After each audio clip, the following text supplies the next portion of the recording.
श्री सद्गुरु महाराज की जय। श्री सद्गुरु महाराज की जय। भगवान बुद्ध वचन धम्पद से यमक बग्गो। कथा नंबर 14। श्रामण्य का अधिकारी। दो मित्र भिक्षुओं की कथा। 1:14। श्रावस्ती के दो मित्र गृहस्थ भगवान का उपदेश सुनकर घर बार छोड़ प्रव्रजित हो गए। उनमें एक समय विपस्सना करता हुआ शीघ्र ही अरहत्व पा लिया। दूसरा त्रिपिटक बुद्ध वचन को पढ़कर 500 भिक्षुओं को धर्म पढ़ाता था। उसके पास पढ़ने वाले सभी भिक्षु अरहत्व पा लिए, किंतु वह श्रोतापन्न भी न हुआ। एक दिन भिक्षुओं ने उन दोनों की चर्चा चलाई। उसे सुन भगवान ने, भिक्षुओं, ग्रंथवाचक भिक्षु गाय चराने वाले ग्वाले के समान है, और विपस्सना में लगा रहने वाला भिक्षु पंच गोरस का उपभोग करने वाले स्वामी के समान, कहकर इन गाथाओं को कहा। गाथा नंबर 19। वहं पीछे सहितं भासमानो न तक्करोधोति नरोपमत्तो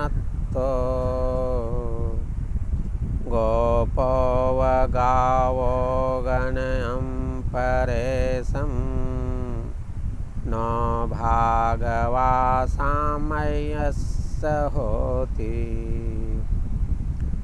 चाहे कोई भले ही बहुत से ग्रंथों का पाठ करने वाला हो, किंतु प्रमाद में पर यदि उसके अनुसार आचरण न करे तो वह दूसरों की गौएं गिरने वाले ग्वाले की भांति श्रामण्य का अधिकारी नहीं होता। गाथा नंबर 20। अपम पीछे सहितं भासमानो धम्मस्य होति अनुधम्मचारी रागञ्च दोषञ्च पहाय मोहं सम्यप्यजानो सुविमुक्तचित्तो अनुपादियानो यद्बाहुरम्बा स भागवा सामय्यस्य होति। चाहे कोई भले ही थोड़े ग्रंथों का पाठ करने वाला हो, किंतु धर्मानुकूल आचरण करता हो, राग द्वेष और मोह को छोड़ सचेत और मुक्त चित्त वाला हो, तथा इहलोक या परलोक में कहीं भी आसक्ति न रखता हो, तो वह श्रामण्य का अधिकारी होता है। श्री सद्गुरु महाराज की जय। श्री सद्गुरु महाराज की जय। प्रभु प्रेमियों, आप लोगों की जानकारी के लिए बता दें कि भगवान बुद्ध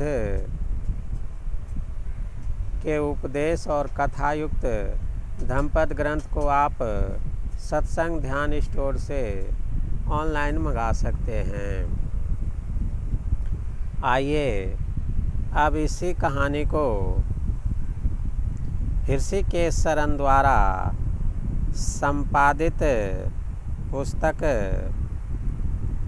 से सुनते हैं।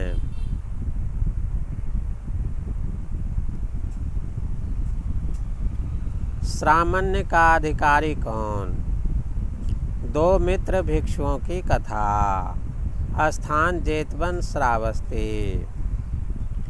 श्रावस्ती में एक बार दो उपासक मित्र शास्त्रा के संग में शामिल हो गए। उनमें से एक धर्मोपदेश ध्यान से सुनता था और इसके परिणाम स्वरूप उसके अंदर काम भोगों की चाह समाप्त हो गई। 5 वर्षों तक साधना करने के बाद शास्ता से प्रार्थना भाव से बोला, भंते, मैंने वृद्धावस्था में प्रव्रज्या ग्रहण की है। अब मेरी स्मृति भी दुर्बल है। अब मैं ग्रंथों को कंठस्थ नहीं कर पाऊंगा। हाँ, मैं विपस्सना की साधना पूरी तन्मयता तथा लगन से करूंगा। ऐसा सुनकर शाक्य मुनि ने विपस्सना की कर्म विधि समझा दी। वह भिक्षु हृदय से साधना में लग गया। कुछ समय बाद तपस्या ने रंग दिखाया। वह अरहत्व प्राप्त कर गया। दूसरे भिक्षु ने संकल्प किया, मैंने ग्रंथों के माध्यम से अपने कर्तव्यों का पालन करूंगा। ऐसा सोचकर वह बुद्ध वचनों को कंठस्थ करने लगा तथा जहाँ तहाँ जाकर उन पर धर्म प्रवचन करने लगा। उसका स्वर सुंदर था, अतः बुद्ध देशना उपदेश प्रभावशाली था। इस प्रकार वह कई महासंघों का आचार्य बन गया।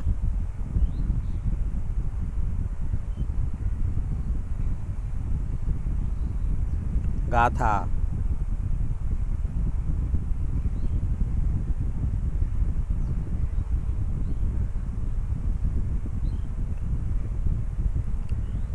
बुद्ध संघ में 2 प्रकार के भिक्षु थे।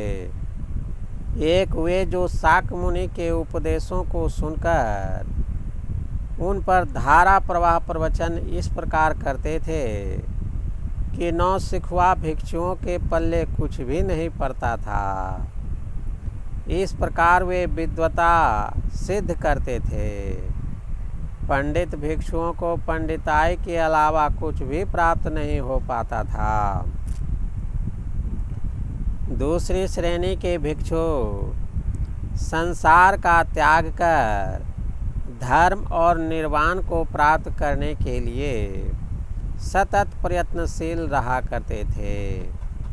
वे धर्म के पथ पर स्वयं चलते थे और अपने अनुभव के आधार पर वे कुछ प्राप्त कर लिया करते थे।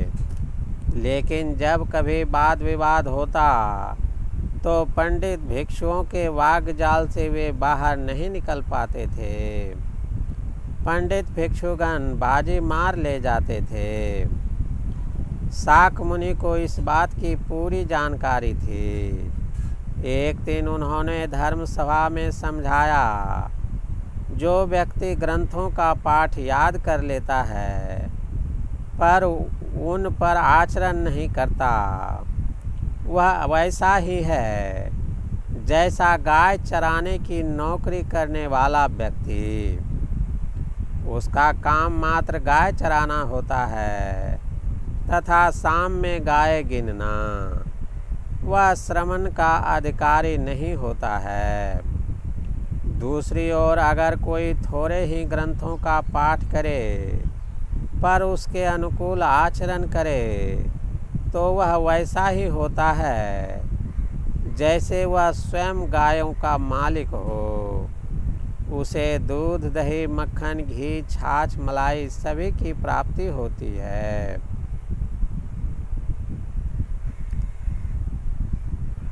गाथा नंबर 19। बाहुं पीछे सहितं भासमनो न तक्करोति नरोपमत्तो गोपो गावो गणं परेशं नो भागवा सामय्यस्य होति। ग्रंथों का कितना भी पाठ करे लेकिन प्रमाद के कारण उन धर्म ग्रंथों के अनुसार आचरण न करे तो दूसरों की गाय गिनने वाले की तरह वह सामान्य का अधिकारी नहीं होता है। गाथा नंबर 20। अपम पीछे सहितं भासमानो धम्मस्य होति अनुधम्मचारी रागं च दोषं च पहाय मोहम् सम्मपजानो सुविमुक्तचित्तो